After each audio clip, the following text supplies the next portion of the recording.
You're listening to Those Crazy Weirdos. I'm Martine. And I'm Cameron. Yep. And we're going to be here talking in your ears for the next little while. Exactly. About anything and everything, really. Exactly. Just about some fun things. Yeah, generally happy things. Yeah. So since this is our first episode, why are we doing this? I think that's a good question to start with. I mean, we like talking to each other. Of course we do. I think it's because we have really fun conversations, personally. We laugh a lot during our conversations. Sometimes when we talk to each other after the conversation, we're like, if anybody else heard this, it's astounding. We are really insane. We are insane. But I think it's also fun. Like, we talk a variety of everything. And I think sometimes we have really, cool conversations that some people would enjoy. Yeah. I mean, I enjoy it, so, that's a good place to start. Exactly. So we recorded a theme tune. It's an epic theme tune. I should say Martine did the theme tune, which is why it's so epic. Anyway, here it is.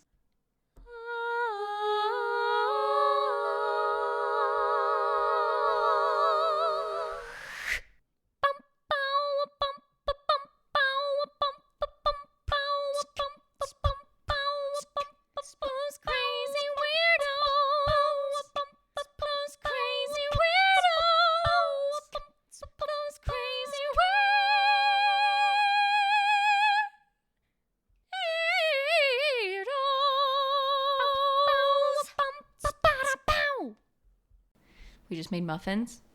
I'm really enjoying sitting here, smelling the muffins. Oh, God, they smell so good. And we can't even eat them. The worst part is we made them to, bring to people, like your mom's house and our friend's house. And so we can't actually test them out. I don't know. They might taste horrible. I don't think they taste horrible. There's no way. Come on. We've made these muffins, hundreds of times at this point. They're going to be delicious, dude. And they smell so good. But that's the problem. I want to eat them. And I'm not allowed to until we, bring them to people. I know. But we'll eat them when we're at people's house. Do you think it's rude to, bring food to someone's house and then assume you can just eat the food you've brought? That's a good question. I genuinely do not. Especially if it's, potluck style. If you're going to a potluck, the idea is that you eat a little bit of everything, but, right? if you're just going over to someone's house and, bring something to be thank you for inviting us. I don't know if it's expected for you to eat that because, you brought it as, a present. I think that's a good question, and I think it really depends. If we invited, a really close friend, let's say Heather. Heather comes over. She brings Nanaimo bars. Yeah, but if she took a Nanaimo bar, I'm not going to be like, Heather, what are you doing? You're taking a Nanaimo bar. I'm not going to judge her for that. I mean, I don't have a problem with it. I just don't know if other people would. I don't know. I feel like it's maybe older people might bother with it more. I feel like the person, Oma, my grandmother, I feel like she sometimes is confused when we want to eat the things that we bring. Do you really think so? Well, I don't know, though. But maybe that's just the way she is, because she's what? Yeah, we did bring scones at one time, and I totally expected we would eat some. That she would put them out, but then she didn't really. Then she didn't. She put them kind of on the side. You're right.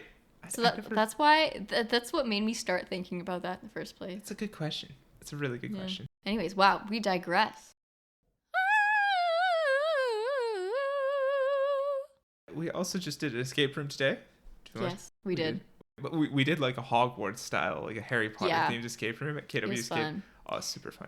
And we actually escaped. This is the first one. Yeah, genuinely. Yeah. First, because we've been to this place before 2 other times. And the first time they gave us about 20 minutes extra time. And we still never even got close. That was really upsetting. We got into the third or fourth room. We just unlocked the last room and hadn't gone through any of the puzzles in that last room. Last time, we got 10 extra minutes and we did finish it, but barely. Barely. With a lot of hints, too. Yeah, and with a lot of hints. This time we used one hint for what I would say is a very stupid clue. It is a new game, though, so Yeah, we used that one hint and we finished in 56 minutes. We had an hour, so it was pretty cool. Yeah, that was fun. All right, should we get going with the rest of it? Yeah. So we'll move on to the first section, which is You Don't Say. Or as I prefer to say, you don't say. You don't say. I feel like that sentence needs to have a really posh a really accent. hoity-toity kind of West London accent. Essentially, we just looked up really fun facts that we haven't told each other yet, and we're going to talk about them now. No, exactly. That's the idea. Okay, do you want to go first or do you want me to go first? How long is your fact? I went down a rabbit hole of facts, and I have 3 of them. Okay, I have two, one of which is a bit longer, and then the other one is much shorter. Okay. It's like a really Since quick I have three, how about we bounce off each other? Okay, so you go first with the first one. Okay. So I was trying really hard to find like really interesting things, and I kept finding the most interesting things being things about like space and astronomy. Well, hey man, that's not so bad. So these are like a lot of recent, like within the past couple of weeks, findings about space and stuff like that. All right. So apparently there's one theory that there's a dark mirror universe that's like a symmetrical universe to ours. You look like I'm crazy. This isn't my theory. This is other scientists. Okay, let me give some background to this. There's roughly the same amount of normal matter and dark matter just floating around in the universe. And so a lot of scientists are trying to explain why they're pretty much like very close to the same amount. Mm-hmm. And so that's one of their hypotheses, that it's a dark mirror universe. So they're stipulating that for every interaction between particles made of normal matter, there's like a mirror interaction happening in a symmetrical dark matter universe. Right. And so that's why they'd have similar quantities. Right, yeah, I mean, dude, dark matter's super interesting in the first place because, like, dark matter's not really... so confusing. It's not really defined, right? Like, it's just there. Well, okay, they suggest that it could have been born from protons that were slightly heavier than neutrons, because right now, neutrons and protons are, like, pretty much exactly the same weight. Right, yeah. So that's why they can make stable atoms that don't decay and all that. Right. But they're saying if the proton was just a little heavier, then it wouldn't be able to form actual stable, like, matter, and it would just deteriorate. And so the deterioration would just leave a bunch of neutrons floating around. Oh, and that would be the dark matter. Yeah. Okay. See, but I feel like they'd be able to detect that.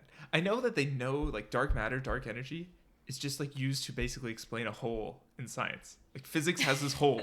They're like... Let's just call the hole... There has to be something there, and they don't dark. know what it is, so they just call it dark matter, and they call it dark energy, and they're like, yeah, there's this thing that exists, we don't really know what it is, we've been trying to study it, but we have no general idea. So at least that was my understanding of it. Please correct me if I'm wrong. Well, they think that during the early universe, channels could have formed between the dark universe and the mirror universe during what's called nucleosynthesis. So like when nuclear plasma and the first elements were forming. Wow. Okay. Very cool. Very cool. I was like, this sounds like this sci-fi, but it's actual like science. It's very confusing. All right, cool. So I'm going to come back with, I'm going to do a short fact. Okay. To rebuttal that. Okay, ready? Ready. They've recently found the oldest platypus that's ever been discovered. What? Yeah. I love that. Okay, tell me more. Where? In Australia, where platypuses live. Oh, yeah. Okay, that was a dumb question. Platypuses? Platypi. Is it platypuses? Platypi. I think platypuses. I don't know. They're really weird. They're weird in every way. Watch us like platypa or something like that. Yeah, like even the way that we refer to them's weird. Like, that'd be hilarious. But yeah, 24 years old. Wait. What's a group of platypus called? That's like... Oh, I don't know, like a herd or something. I feel like of all the ways. Like a school of platypi. Let me look this up. A school of platypi. Group of platypus. A paddle. A paddle. It's called a paddle. A paddle. Oh, I love that. Oh my god, a so paddle good. of platypus. Is it platypus? Is the plural? Oh, I don't know. I didn't. I just closed the tab. Okay. Anyway.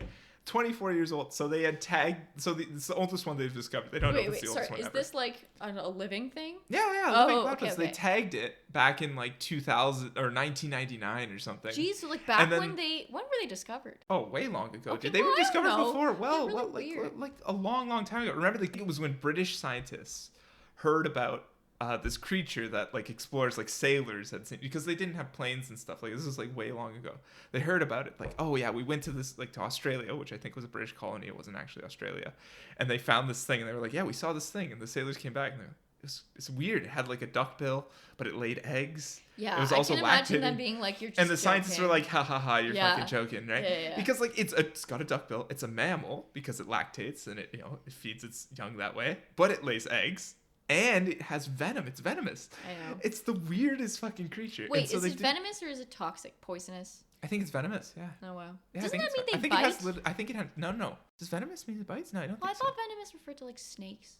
And it was like, if snakes have venom, but everyone else has, like, toxins. No. Venomous is when it's injected. Poisonous is when it's ingested, I thought. Oh. right? So like Yeah, so- if you ate something. Wait, sorry. Do platypuses bite people? No, I was about to say I think they have these little claws.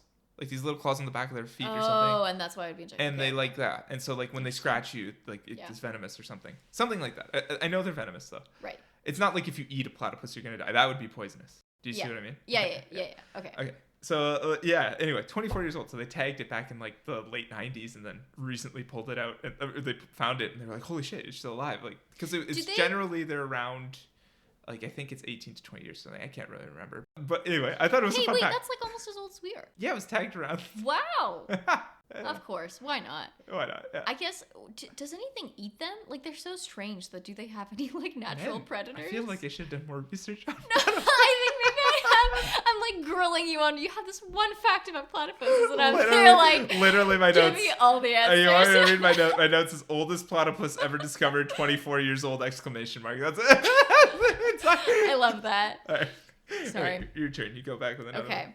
The James Webb Telescope found a super ancient and cosmology appending galaxy. So with the James Webb Telescope, they found a humongous galaxy that has more stars than the Milky Way, and it's like challenging the way we understand how the world, like the galaxies, formed, because they're like, it shouldn't be this big. So it only formed about 800 million years into the universe just like being a thing. Oh wow, yeah, that's a really so young, it's 13 young billion years old. old. Really old galaxy, really young universe. Right now, the theory is that like massive amounts of dark matter are needed to hold the galaxies together at the beginning, like in the creation, to be able to create the galaxy, and then as the galaxies get older, they essentially like eat each other to grow. Right. But from like what they think about dark matter, there's not enough dark matter at that time for that many stars to have formed. So they're like, this doesn't line up anymore. It's once again with the dark matter, man. I'm telling you, it's just a hole. It's just a hole. Like they just don't know. Anyways, but this galaxy also, interestingly enough, had like a star formation growth spurt. And then not long after that, it just stopped making stars all of a sudden. And they have no idea why. Amazing. Yeah. That's so weird. Like, it's so weird to me, like, how they could even tell. It's so cool. It's so cool. Just from, like, pictures, essentially. Yeah, you have a picture from, like, literal light years away. Like, however many light years away. And they, like, date it. And they crazy. Can, like, date the stars, date when they were created, date, like, the conditions of the universe. I just love that astronomy. Sorry, not astrology. No, not astrology. Definitely not astrology. Astronomy is always like, so we don't know what's going on, literally ever. Like, they're always finding things that disprove their theories. It's so cool. Yeah, that's the beauty of science, man. Yeah. Scientists never know what's happening. Literally, like, everyone loves to, say scientists, say whatever, but, like, that's their number one answer is we don't know. Yeah. We don't know. Like, we never know. And anytime they find something that they don't know, it excites them, which is really cool, right? I know. It's like a one I know, I love that. Not knowing something is actually a good thing because you're like, whoa, we get to find out it's like something else, you know? Yeah. All right, let's move on to my next fact, my last one. So, I watched a nice Veritasium video recently. Highly recommend the channel for anyone listening who doesn't know who Veritasium is. Nice YouTuber.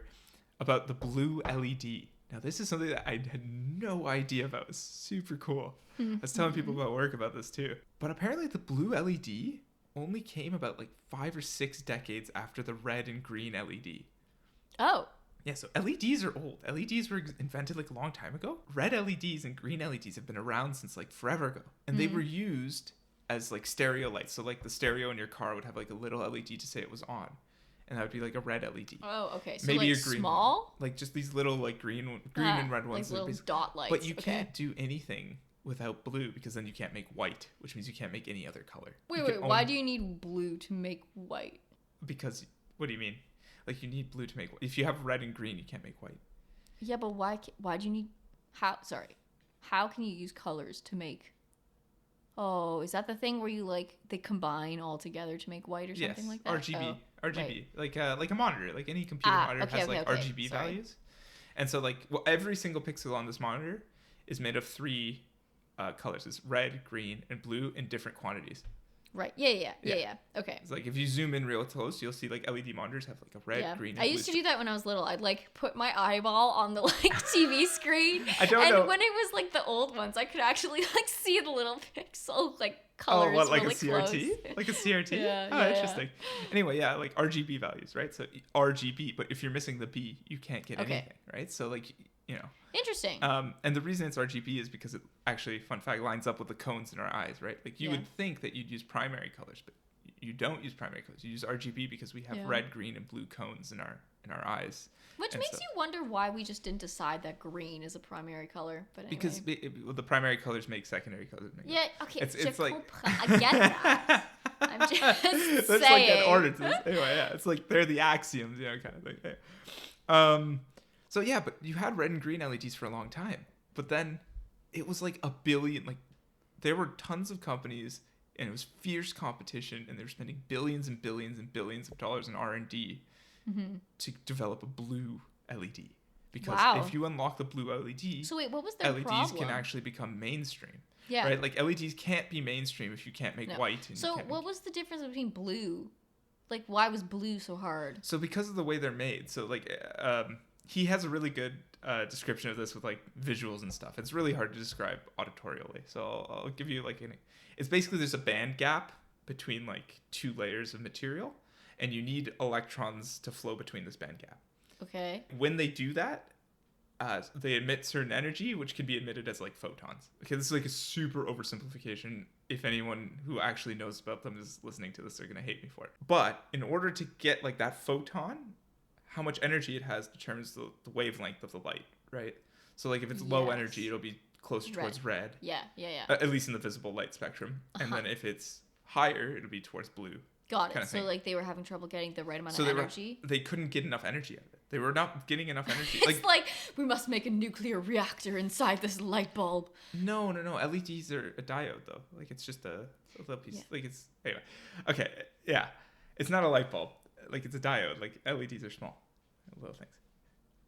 You look very upset. Yeah. Well, you're just annoying. But anyways. Okay, but you're asking me about like the actual technology of an LED. I thought you knew that. Anyway, they like print these really thin layers of material basically close to each other. And then they embed it with other materials. And so that creates these gaps that electrons can flow through. That's essentially it. Like very, very basic. Huh. So the blue one, no one can find the right material to make it. So there was like two materials, I forget them, I won't remember them, that were like mainstream. And one of them had basically been cast aside. Okay. But then there was this guy, Nakamura, who worked for like a Japanese company, and he was having trouble with his work and everything, and people thought he was crazy, and he did all these weird experiments. Eventually, he decided to take on the blue LED problem. Okay, was he like a mad scientist? A bit of one, but he's like, yeah. And so he went, so he had a few problems, and eventually he like dedicated his life to it. He went to Florida to learn how to build this new type of, you needed really pure crystals to make good LEDs. So he went to Florida where they had this new machine that they were developing to print the purest of crystals or whatever. And then he learned how to build one. Ooh, fun. Goes back to Japan. He's like gotten a bunch of experience there. He spent so much time, and he like builds a machine, but he knows how it works, so he can tweak it himself and everything. Oh, yeah. So he works like literally day in, day night for like weekends and everything. I don't think I would be able to muster up enough motivation to be like LED lights. Yeah, that's gonna consume my life. Like weekends, I can't do that. Everything. Like he never took a break. I can't stay like interested in one topic long enough for like a day. Anyways, sorry, keep going. Yeah. And then his company had changed leadership in the time though, because the old CEO, so they changed the CEO, sorry.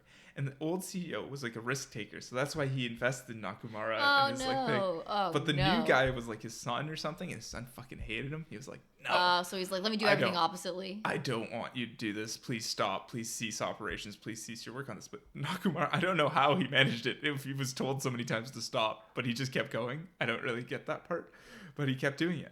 And eventually, he did it. He made the blue LED. It wasn't very bright or anything, but he actually did it. He perfected the little like machine and he like the printing thing, and he got it, and he became world famous for it. Like he was huge. So then his company, in order for creating LEDs, and basically every monitor we ever see nowadays has LEDs. Uses. Every light bulb that we have in this house, at least. He was rewarded a sum total of about the equivalent of 170 USD from his company. Oh gosh, for they inventing sound like this. scumbags. Absolutely, yeah, because the new CEO hated him. Oh And- my gosh! yeah, yeah. Even I would have thought that he had like a total change of heart because he's like, "Oh, I was wrong." No, actually. and it accounted, like, within the decade, it accounted for like more than a quarter of all the sales for the Oh, company. I thought this was gonna be a happy story. This is like terrible. Keep going here. And so eventually he decided, well, you know what? They don't care about me. And he was getting a flood of offers from the States who were like, people in the States, people around the world, like, who were saying, like, come work for us. Like, you're obviously a genius. You've obviously developed this thing that's, like, changed the world, genuinely. Okay, so did he? And so he decided to leave. And then, he helped that company or wherever he went develop Blue LED as well. And so, his old company sued him. I forget the company name. I should out them, honestly. But I don't want them to sue us. Anyway, so they sued him.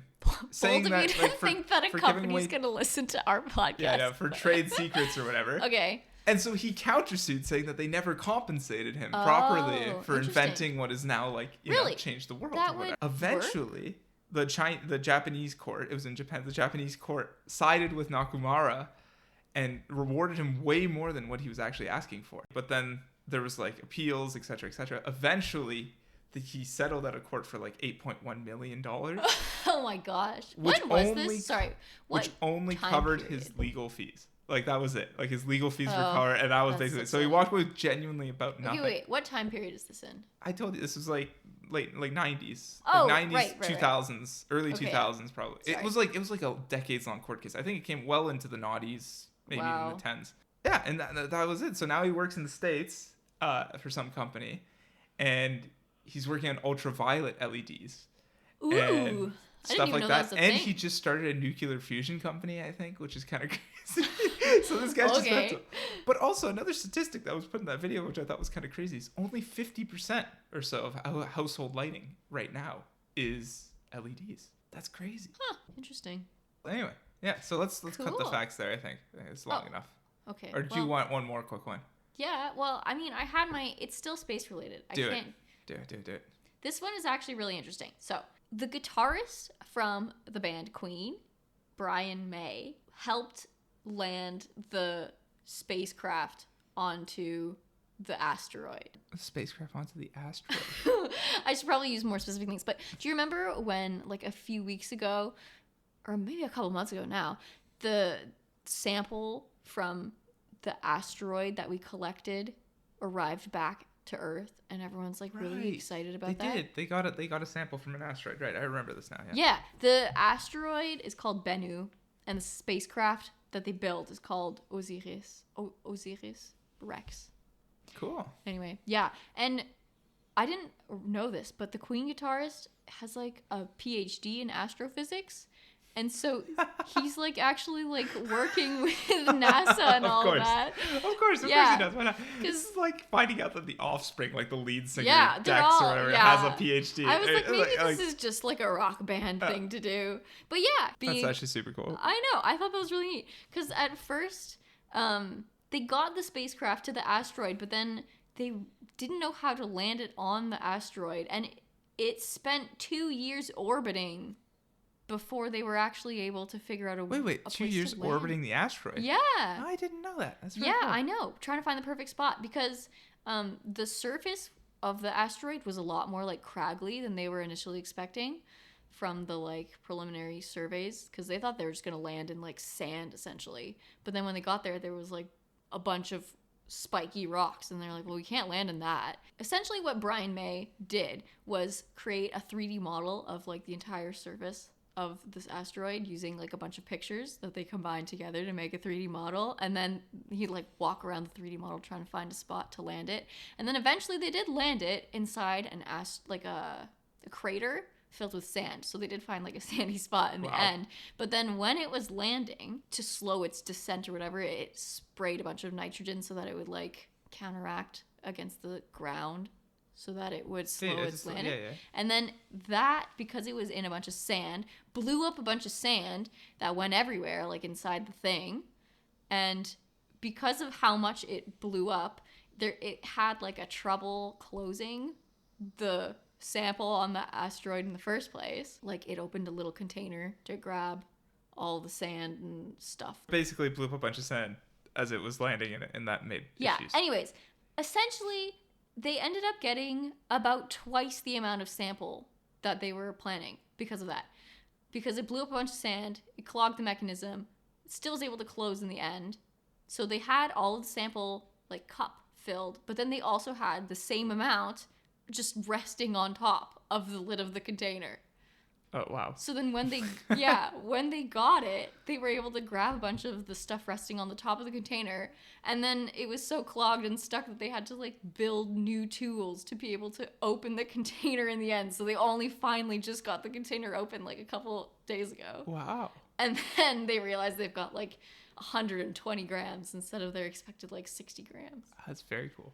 Yeah. I just thought that, like, who would have thought that the Queen guitarist like was part of that whole thing? Yeah, I agree. Anyway, yeah. Cool. Moving on.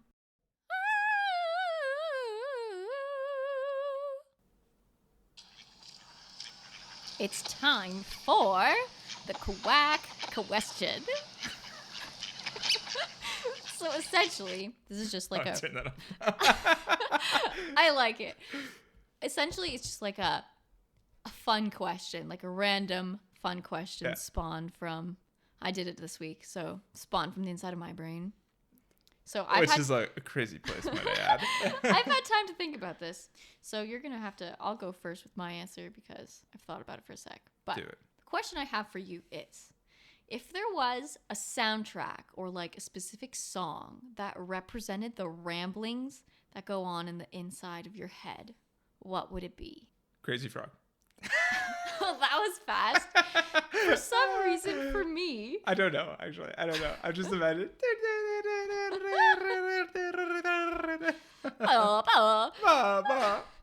Just totally random garbage. For me, the first song that came into my brain was Hardware Store by Weird Al. So I got a clip of it.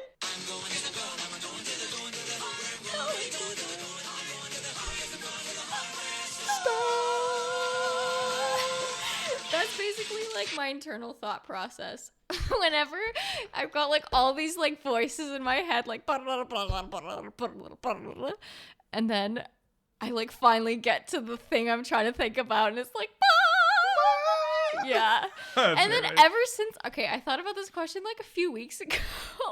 I've had this song in my head for the past few weeks now. I don't know, man. I don't know if I even like my answer of Crazy Frog.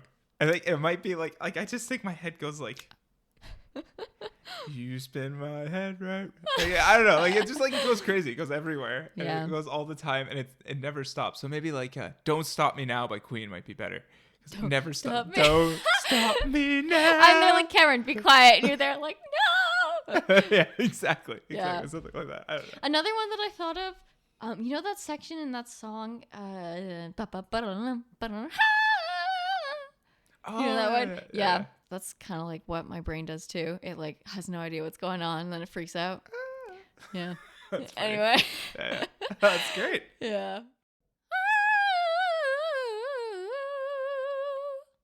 All right. Now we're on to our last section, which we're going to call the Cheerful Earful. Oh, I like that. That's a nice little tune. Thank you. It does sound very cheery. So basically, this is just going to be like a section where one of us finds, like, this week's me, a good piece of news to end off the show. Man. Or to Gotta end on a good note. End on a good note, because, you know, everyone needs a good piece of news, because the news is, like, horrible these days. Like, you know, everything's falling apart, you know, economy's shit, If whatever, I decide whatever. to look up the news, I always look up a happy news site. Sunny Skies. Sunny Skies, yeah. Yeah, man. Okay, so this one's actually from the CBC. This isn't from Sunny Skies. Okay. So this was from a few weeks ago, from the Canadian National Auto Show is where this story comes from. Like automobile? Yeah. Okay. So like the auto show. So they did a little piece named "This Canadian has been collecting Hot Wheels for over 50 years," and it's this little like 2-minute read. Like it's a really short article. I just saw it one day on the CBC feed, and it's a guy named Doug Woods. okay, who has collected over 25,000 Hot Wheels. Gosh, where does he put them? Over a period of 50 years. Oh gosh. And he got to feature some of them at the National Auto Show. He got to feature some of them at the Auto Show this year. That's so cool. So cute. So if you went to the Auto Show this year, you would have seen this guy. And apparently there's others too who had their Hot Wheels up at him. This is Doug Woods. And you know, I watched the little interview. It was like a 1-minute interview with him, which was kind of cool. He seems like a really nice guy. And his favorite car, they asked him his favorite car is a red VW Beach Bomb. Do you know what that is? It's like a camper van thing. Huh. And he said that he bought it for 10 cents back in the day at like a a garage sale somewhere. He bought it for 10 cents. And now it's worth over $220. Holy! That's a big return. Dude, the ROI on that, eh? Oh that's my crazy. gosh. Would you like to explain ROI to anyone who doesn't know what that means? What, just return on investment? Yeah. Yeah, that's it. So another thing about the auto show that they mentioned in this article was that, as expected, it featured lots of Barbie cars. So because Barbie came out recently. So and Doug had one. He had a Barbie mobile. That makes sense. You know, I imagine when you talk about it, imagine we went to go see the Barbie Expo in Montreal.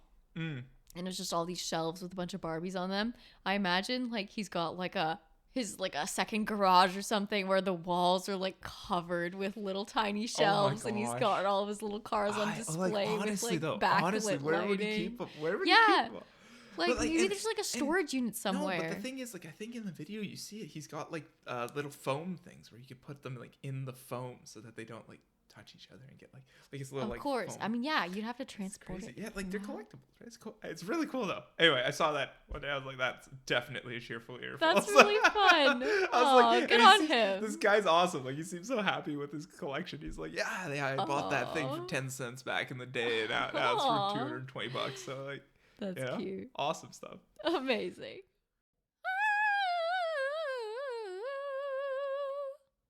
That concludes our first episode ever. We did it. High five. We did it. High five. Oh. Oh.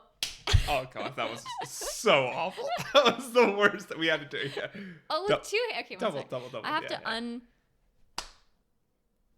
There we go. Finally. Oh, okay. Gosh. Okay. I'm bundled in my blanket here. To that awful attempt at a high five. That was fun. It was fun. I liked your question. I'm sorry I didn't have a very good answer. I still don't know. I bet you now you're going to be like in the shower or something and be like, yeah. Oh, wait, no, there's another one. Next week's podcast, I'm going to be like, by the way, I thought of a guy. Yeah, follow up. Yeah, well, that's right. Next week, it'll be you doing the quack question. Yes, I already have one, I think. That's fun. I need to find a cheerful earful. Oh, and we have an email address. It's thosecrazyweirdospodcast@gmail.com. So please feel free to send us any of your quack questions, any of the would you rathers, comments, questions, feedbacks, anything you'd like. We'd love to hear from you. We also have a website, thosecrazyweirdos.ca. So feel free to check that out as well. And with that yawn, I think we're gonna go. We're about to go make some popcorn. So peace out, everyone. Yeah, man. Later.